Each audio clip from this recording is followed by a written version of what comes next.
In the 7th chapter of Acts, a man who's been lame since birth calls out to Peter and John, who are entering the temple.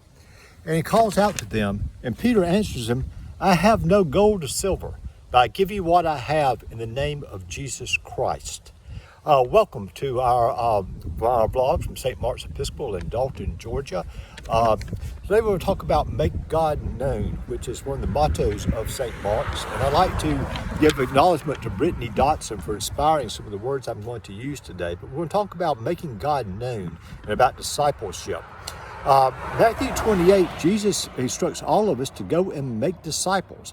But as Christians, that is sometimes very difficult for us. We're reluctant to do that because we don't know how, we don't know what to say, we don't know the right words to say, and frankly, there is no one right way to do it.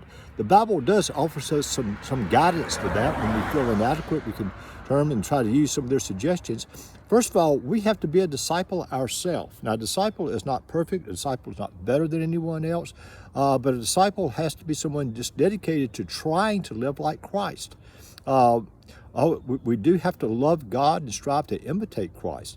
Now, in the 6th chapter of Matthew, in the Sermon on the Mount, Jesus tells us a great deal about living a life pleasing God, so much free of hypocrisy, and that's very important, to be free of hypocrisy, but imitating, living the way to please God and deserving of God's grace and God's love, and to speak about that. In witnessing, many Christians are tempted to make the witness about themselves. They want to tell their story. And sometimes this is good and sometimes it's very effective, but witnessing is not about us. Other times we Christians are tempted to witness by telling the other person their faults and their needs, but witnessing is not about them either. It does no one good for us to be self-righteous and judgmental. That doesn't help that person get to know God any better for us to do that. Witnessing should be about Christ. Now, I'll repeat that. Witnessing should be about Christ. Christ's saving love and saving grace. That is what the person needs to understand.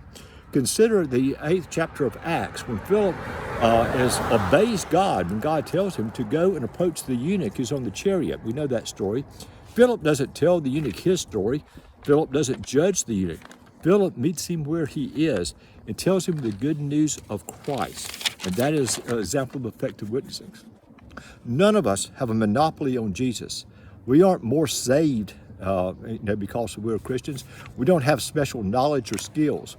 But what we do have to share with others is the good news of Christ saving us and Christ transforming us through His grace and love. And for that we can say, thanks be to God. Hallelujah.